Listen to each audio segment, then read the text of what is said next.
Israeli air strikes on Syria's northern province of Aleppo have killed more than 40 people, most of them soldiers, according to news agencies and a war monitor.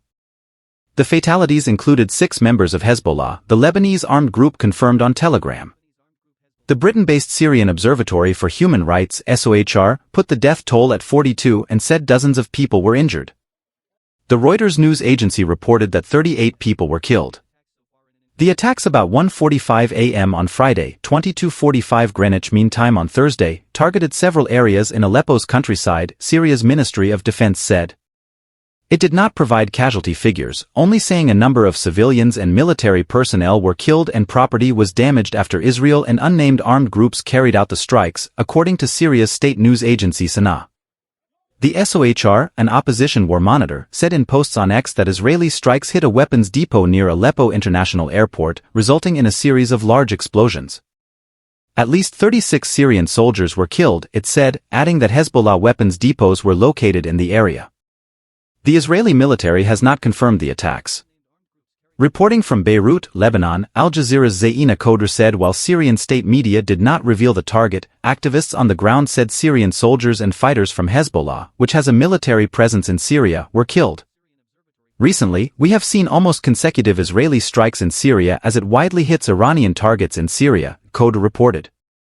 Israel for years has carried out strikes in Syria, where Iranian-aligned groups, including Hezbollah, hold sway in eastern, southern and northwestern areas of the country as well as the suburbs around the capital, Damascus. Its attacks have escalated since the start of the current war in Gaza in October, and it has also struck Syrian army air defenses and some Syrian forces. Mark Owen Jones, associate professor of Middle East Studies at Hamad bin Khalifa University, said Israel's air strikes in Syria show that despite its growing global isolation, it is not afraid of regional escalation. Israel is trying to weaken Hezbollah's ability to fire and attack from northern Lebanon by attacking storage targets in Syria, Owen Jones told Al Jazeera. But Israel is also sending a clear message that, despite the International Court of Justice's ruling on Thursday ordering it to act to stop famine in Gaza and the United States' frustration over its policies in Gaza, it will not back down from confrontation.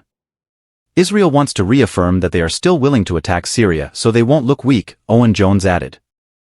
On Friday, Iran's Ministry of Foreign Affairs said the strikes were a clear violation of international law and the sovereignty of Syria. In a statement on Telegram, the ministry said such raids were a serious threat to regional and international peace and security, calling on the international community to condemn them. Israel has recently had a much more aggressive posture, conducting more and less constrained attacks in terms of casualties, Khoder said. Several members of Iran's Islamic Revolutionary Guard Corps, IRGC, have also been targeted in Syria, where Tehran's influence has grown since it backed President Bashar al-Assad in the war that erupted there in 2011. Israel and Hezbollah have been trading near-daily fire across their border since the war erupted in Gaza, the biggest escalation since they fought a month-long conflict in 2006. In a new strike in southern Lebanon, the Israeli military on Friday said it killed Ali Abdul Hassan Naim, the deputy head of Hezbollah's rocket and missiles unit. In a post on X, the military claimed Naim had taken part in planning and operating attacks on Israeli territory.